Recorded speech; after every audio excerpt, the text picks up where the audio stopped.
Hi everyone, my name is Cameron. Today we're back at another book review. It's July 5th, so normal 4th of July. Yesterday it was fun. Our relatives came over. We went swimming a lot, and we had good barbecue food. The water was really warm, and it still is kind of warm. So that was nice. We didn't get to look at any fireworks because most of them were canceled, and a lot of fireworks were made illegal in California. So our neighbors didn't really have much any fireworks. Well, they were loud. We heard some fireworks, but we couldn't see them. So it was also hard to sleep at night when it was really loud. So yeah, now we're doing a book review, and all right. So we left off. Well, I'm not sure how to explain it. We just left off at chapter 8. How do I get rich? And at this section, it's easy to do what rich people do. Doing what rich people do is easy. You can copy them. Well, some websites allow you to copy what rich people do. Like, let's say Warren Buffett buys a bunch of stocks, and of course it's going to be all over, like, in Yahoo News Finance. Wait, not Yahoo News Finance, it's just Yahoo Finance, where they will just say, like, Warren Buffett bought a ton of Coke shares, and then people start buying it. So you're just copying what rich people do, and people who read his book are probably copying Robert and using his strategies to choose the correct houses to buy and do whatever he's doing. So it's pretty easy to do what rich people do. It's one of the reasons why rich people don't need that much school education is because the to-do part doesn't require much education, meaning it's not like rocket scientist or rocket science. You just do it. It's action. Action doesn't require that much education, just financial education that isn't really taught much in school. So Robert once took a class on goal setting. It was in the mid 1970s. That's around like when my dad was born. So yeah, he's really old. Robert's definitely old. So he spent $150 a beautiful Saturday and Sunday to learn how to set goals. So it taught him a lot of stuff. One of the things that helped him achieve in life was when the instructor put up on the board, be, do, have. You need to be, well, what you want, be who you want to be, do what you want to do, and have what you want to have. So it's be, do, have, and goals are a part of three things. You need to be it, do it, have it. I'm not sure how to explain it because I wasn't at that class. So that is, we're moving on to more talk about the quadrants. Security is the issue for E's. E has a lot of security issues. They say it's secure. Well, that's only if you get a secure job, but no job is 100% secure. Anything could happen. You could get fired any moment. You could be the CEO of Apple, and you think you're secure. I mean, that's not employee. Or you could be like the employee of Apple or something, and you think you're at a secure job, working really hard. But then you could get fired. Like COVID-19 can happen, and then you get laid off in the pandemic. A lot of bad things can happen. But the CEO or the business owner or investors would be perfectly fine. Because even during stock market crashes, people who short stocks can still make money. And perfectionism, I said that right, the issue for S. S is when they are trying to take a step closer to the B and I quadrant, where an E wants to be B and I, and then they fail and end up becoming an S. Meaning they want to make a big business like Amazon, not really, or maybe Target, Walmart, but they end up creating a small donut shop in the corner. So that's the difference, where they don't expand, they're kind of just there.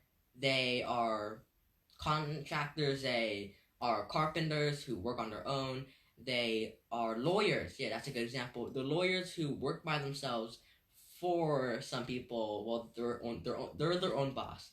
if you don't work for a law firm, then you're your own boss. And emotional intelligence, the fear of losing money. The greatest cause of, he says in his opinion, the greatest cause of human financial struggle is a fear of losing money.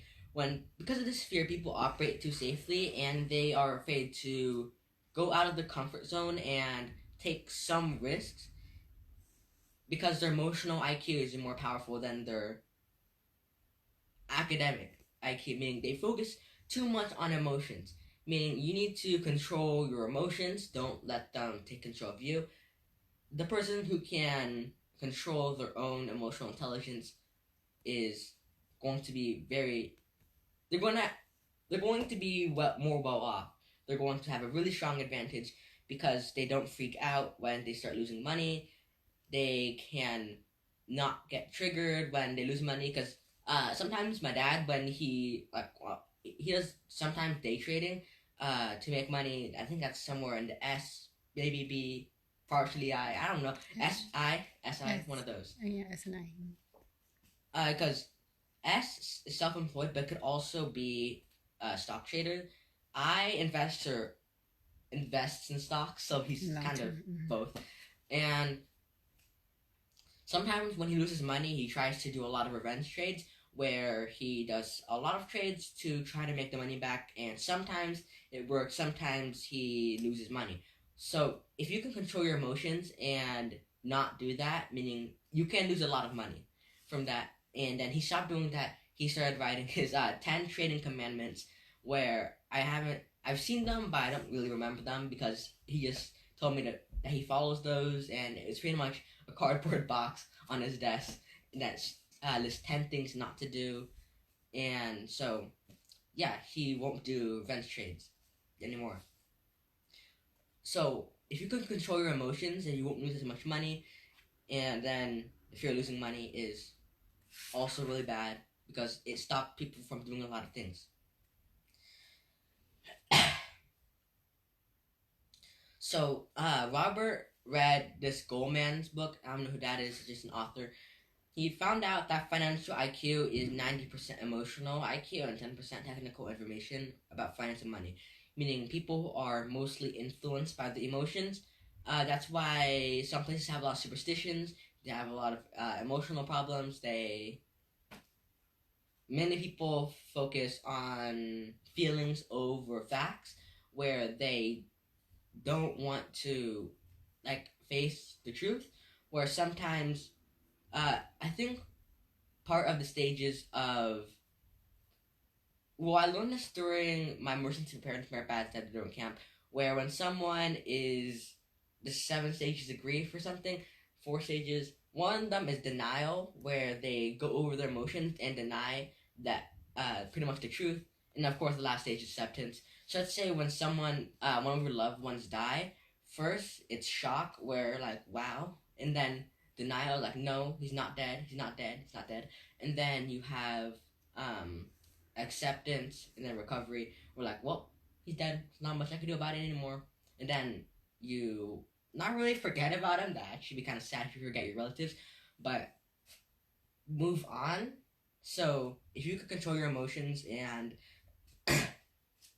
just work more on technical information, then you will probably become a lot more successful. He says most of us have said something out of anger that we wished or that we have not said, and sometimes you do things when you're mad. And I don't even remember the last time I did that. Being attracted to someone we knew was not good for us, but we still went out with them or was married them, where you think something's good but it just isn't. Have cried or seen someone cry uncontrollably because of the loss of a loved one. I've never seen that before because actually I don't know that many people who died. And done something intentionally to hurt someone done something intentionally to hurt someone we love because we were hurt. I don't know that. Had a heart broken and not gone over it for a long time, and I had that. And then you have more, sometimes when emotions are more than 24-to-1 ratio, meaning, and technical information is 1, and then your emotional ratio is 24, meaning you focus a lot more on emotional than technical. That's why a lot of us daily have a lot of emotions. Our life is pretty much an emotional roller coaster. One day you're happy, another day you're sad, and then some things where you get too emotional can be seen in addictions. This can include eating a lot, smoking a lot, shopping a lot, and doing a lot of drugs. So I don't think I have any of these. Maybe compulsive eating, but it isn't that bad. I haven't even eaten dinner yet because I've been doing a lot of homework. But compulsive eating is bad because obviously you get diabetes, especially when eating the wrong things. When people are sad and their emotions take control of them, my teacher said that people like to eat a lot, and that leads to them becoming fat. It's not like they eat healthy foods. They eat cookies, they eat chips, anything they could find in the pantry, and a bunch of candy, and then they're probably going to die of diabetes in a couple of years. Uh, Smoking. I know some people who smoke. Smoking is not good. You can die and or get really sick. Shopping. My mom likes to shop, but she can't shop because she doesn't want to shop. So she controlled that. She wants to shop, but she just doesn't shop because she doesn't want to shop anymore. I don't know how to explain that. She enjoys shopping. Like if you were to go down to buy some clothes from like Marshalls or something, she would like stay in there for hours and pick a bunch of really nice dresses. But then she doesn't want to waste money. So there you have that. Then you have drugs. I don't know anyone who does drugs because drugs are bad, and we learned that in school as well. Drugs kill you. Nothing good with them. I can't imagine they taste good either. It's just I don't know, nicotine from smoking, something about your brain. You just want it more. Then you have phobias. Wait, yeah, phobias. I said that right. Is when you have different fears. Fears of snakes, heights, tight spaces, the dark, strangers. So it's pretty much uncontrollable fears that can be overcome by therapy, but it's very hard to overcome them because they're very natural. Like I may have a phobia of bees. I just am really terrified of them. I kind of overcame that when I went to a camp where I had nothing but to be around bees. Bees will be crawling around you, and there's nothing you can do about it because there's just too many of them. If you swat, then it's useless, and you're just going to get stung. And I accepted that the bees are just going to be on me, so I ignored them. And I also have a fear of needles, I think, because I panic every time I get a shot until I realize it wasn't that bad. I'm pretty sure every kid has that fear, though. And my mom, fear of spiders, I don't know. My dad isn't afraid of any insects. He does have a fear of worms because they're just weird. They crawl around. And the dark. You're not afraid of the dark. You're afraid of what's in the dark. I'm not that scared of the dark. I'm just afraid that I'm gonna bump into something and hurt my head. Cause if I were to walk around here, that'd be really dangerous. I could trip over this. I could hit my head on that. I can like trip over that chair, that pole, that table, fall on that table, and that's really dangerous. So I'm partially afraid of the dark. And tight spaces, I don't have claustrophobia. Heights, partially. When I get too high, I am like I don't want to fall. When you look into the sky, I also kind of scared, but whatever. Here are some different examples of phobias that Robert Kiyosaki witnessed. So, snake phobia. When he was in flight school, yes, he was a pilot.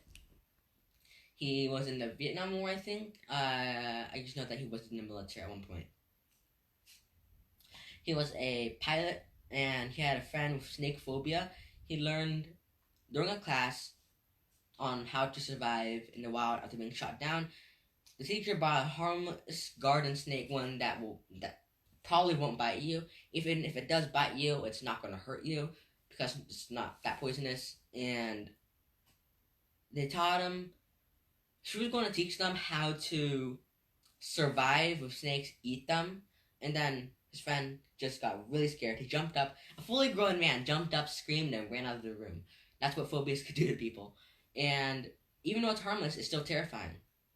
So, not only was his phobia of snakes that strong, the idea of eating a snake, I understand I don't want to eat a snake, but it was too much for him. I don't want to eat a snake. I don't have snake phobias. I just don't want to eat a snake. I'm pretty sure no one here wants to eat a snake when you have, like, cows, rice, pork, pigs, pig, pork, same thing, chicken. So, money phobia. I wouldn't say afraid of money, but afraid of risking money. Where he said he's seen people do the same thing. Instead of finding out about the investment, they jump up, scream, and run out of the room. I could picture someone trading stocks and they realized they lost a bunch of money and they jumped up, screamed, and ran away because they're afraid of losing money. I understand that one. No one wants to lose money. So,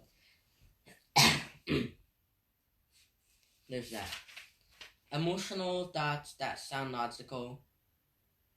Yeah, that one's a bunch of random stuff.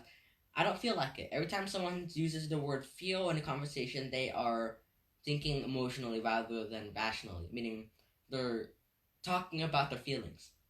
Emotional. So, when they say something about, I don't feel like learning about investing, it's too much trouble. Meaning, it's just their thoughts. It's kind of their opinion, what they think about it, how they feel. They're going based off emotion, not on facts. Like, I feel like this is not for me. It may not be true because it's going based off emotion. If it was for facts and he actually tried trading or investing and then they failed, then, I mean, there's no such thing as a person who can't trade. As if you learn how to trade, then it will always be right for you. You just need education on what you're doing. I hate the feeling of being rejected. Everyone does. And it's a feeling. If you say I hate being rejected, that's a different story. But when you say the feeling of being rejected, that's turning emotional. And alright, let's keep going. Differences between E and B, employee and business. So there's a struggle between them because of the communications and different values and emotion. So there's always been a struggle because one wants more pay and the other wants more work. That's why we often hear I'm overworked and underpaid. The employee keeps working and the business just doesn't pay them that much. So that's why you hear that a lot. And that's what the employee would probably say. While in the business, they may say, what can we do to motivate them to work harder and be more loyal and be more loyal without paying them anymore? Where they're just thinking about how to motivate their employees to work more and not ask for money. And differences between B and I. Investors, when you feel so conversation at shareholders meeting may sound like this. Company managers may say something like, we need a private jet so our executives can get to meeting faster. The investors may say we need fewer executives, then we won't need a private jet. Although you have fewer executives, you probably still need a jet for that one executive because they're still going to be like hours late. Let's say you're in California and you have a meeting in like Texas. It would probably be smarter to get a jet rather than driving, because even if there's only one executive, you probably still need to get a jet. But whatever, it's the point. The moral of the story is that investors find problem-solving ways, and they think differently. Differences in S and V. So, sometimes you see like an S, like an attorney, where they put a multi-million-dollar deal up for a B, a business owner, and when the transaction is completed, the attorney becomes slightly angry because the B makes millions and the S earns an hourly wage. Meaning, let's say S puts up something for big business and they make a lot of money off it and they only get paid like $100 an hour. They would probably be sad. I mean, be grateful for your pay, but when they did so much work and they earned a lot, but they only kept a few, that's probably what angers them. Like a lawyer helps someone sue someone, they earn $10 million and the lawyer only gets like 50,000. And it was like, wow, this guy got 9 million something. Well, I only got 50,000. I think I deserve more. So that's probably what they may be thinking. And I raised it going weird. Where? The word may sound like this. The attorney might say, we did all the work, he made all the money. The business owner may say, how many hours did those guys build us for? We could have bought the whole law firm for what they charged. Meaning one is doing work and wanting more money. The other is giving too much money and getting too few work.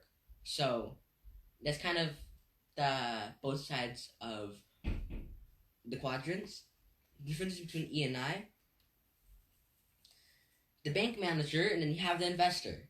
Bank manager is an employee.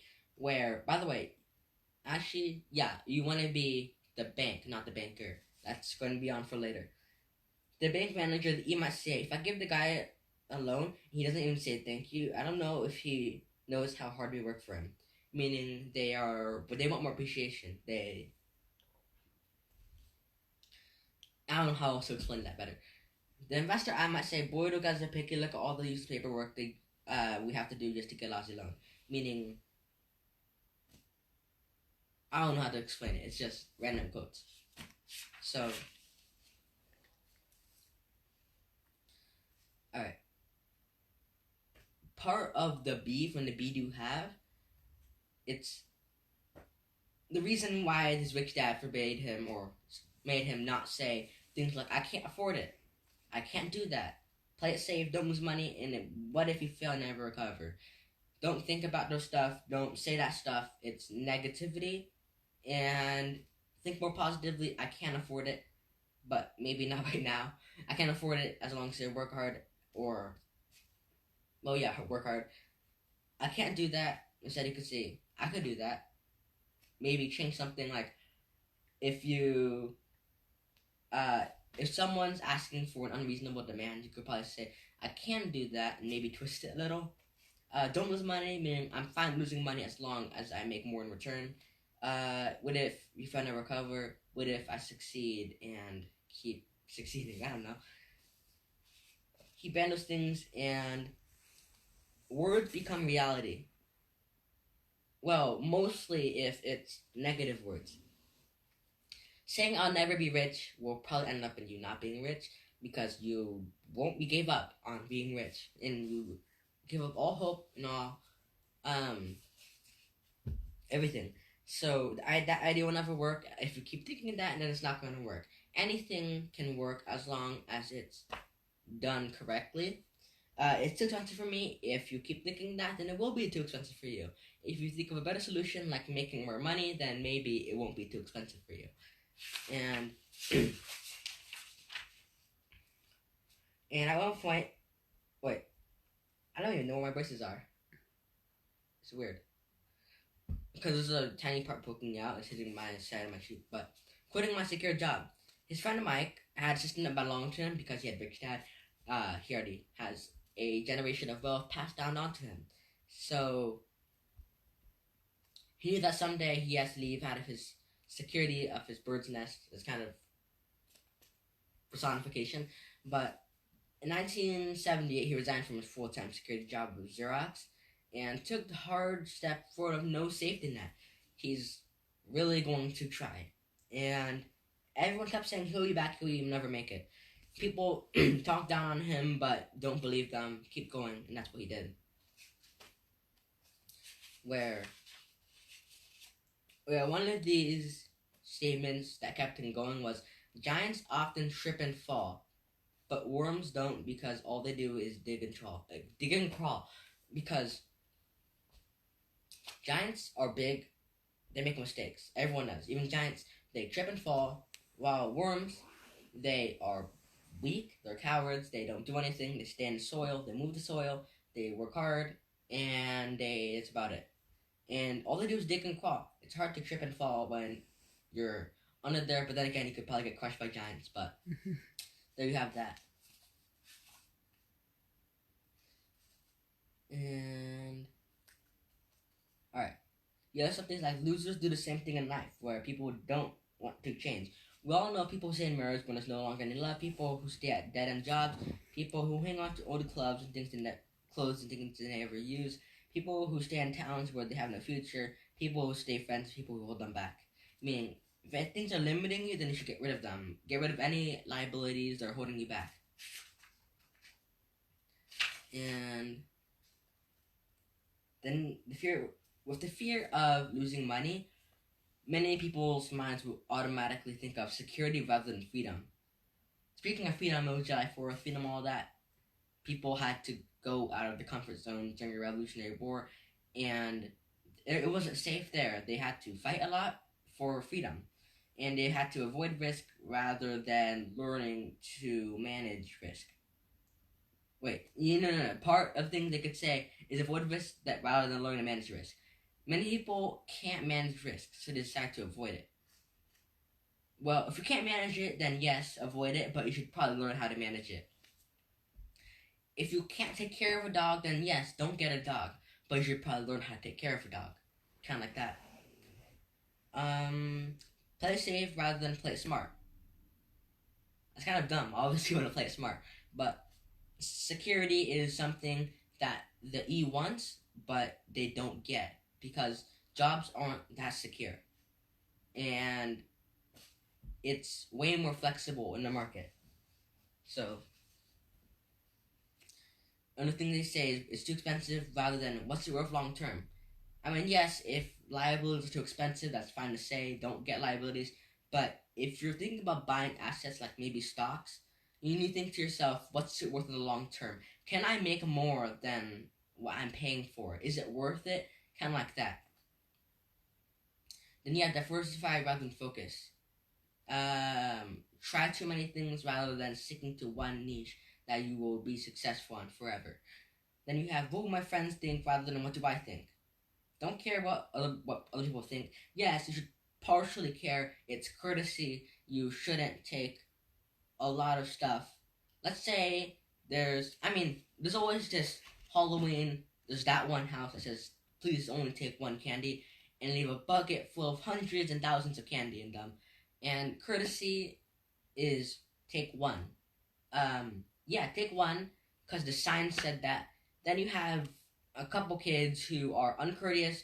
They don't care what people think. There's times to ignore people's words, and other times where you should actually follow by the rules and be a good person. And then they just dump the whole bucket into their bucket, or worse, steal the bucket. So, don't be that one kid who ruins it for everyone. Plus, the parents are probably going to take all the candy anyways. My dad used to eat all my Halloween candy because he thought there was poison in it. And so, yeah. Focus on yourself. And be the bank, not the banker. Now we're down to that part. The rich create money. Banks create money. And the bankers give out the money, collect the money for the banks. And some things like during bad situations, there could be a lot of panic, emotions high, financial intelligence disappears. While during bad situations, the E suffers a lot worse than the I. The B might suffer a lot though because of course businesses shut down and stuff due to like COVID. People may not have technical skills for the jobs and a bunch of other stuff. History repeats itself. Task for Max. I'm not sure how to explain that because I don't know what this history thing is. History repeats itself. Things that happened before, it can happen again. Like, the real estate crash before. It went up so high and then it crashed, and it can happen again. Stocks. They say they think stocks is gonna crash soon, and it did that before when it gets too high. Yeah. So it repeat the same pattern like that. Yeah. Just like how you eat late at night a couple of days ago. You probably end up eating late at night again today. Yeah, because I couldn't eat that early. So, heroes become villains. I hear this. Every once in a while, a new financial guru appears and seems to have a new magic formula for wealth, get rich quick, make a lot of money, $1 million a night. And like one of the examples was in the late 1970s. It was the Hunt brothers who tried to corner the silver market. The world initially applauded their genius, but overnight they were hunted down as criminals because so many people lost money because they followed their brother's advice. Then you have in the late 1980s, it was Michael Micklin, the junk bond king. One day he was praised as a financial genius, but right after the crash he was tracked down and sent to jail. Individual changes, but history repeats. Don't take random financial advice from anyone. especially people who go on YouTube ads talking about how rich they are and how they can make you rich in one night, one day. And you, if anything, you should do a background check on them to know if they're a trustworthy person, see if their things work, and if it does, that's great. And incorporate some of the things that work successfully into your strategies as well. How to play the bank. So then you have this thing, why real estate, for these 5 simple reasons why you should choose real estate. He's not saying choosing real estate over things. He's saying why real estate is a good idea, like why you should probably do real estate. The 5 simple reasons. 1, pricing. Real estate prices were so low that mortgage payments were far lower than the film market and all that stuff. And things during crashes, they could get like 50% off. House prices crash, and that's when you could probably buy it, or the pricing's good in real estate sometimes. Financing, you can get loans for real estate. You can get a lot of money from, well, bank and finances and all of that, where you can be always, pretty much, almost always financially strong to buy houses and do whatnot. Taxes, if you made $1 million in profit from stocks, you would have to pay nearly 30% in capital gains tax on his profit. But in real estate, that $1 million profit can be rolled tax-free into the next real estate transaction. You could avoid a lot of taxes using real estate. Cash flow. Rents had not declined even though real estate prices had declined. People will always need houses. People will always not have houses and want to rent one. And rent is a good form of cash flow. My grandma has cash flow from her houses as well, so that's a nice. Cash flow is good. Mm-hmm. Free money. An opportunity to become a bank. That's why she's financially free right now. Yeah. Real estate can allow you to become a bank, something you've always wanted to do. So, yeah, it's been quite a while. So, my brother's turn now, and I can finally relax, so, and especially eat. So, hope you guys enjoyed this video. 7 nice 3 points. Take away from this.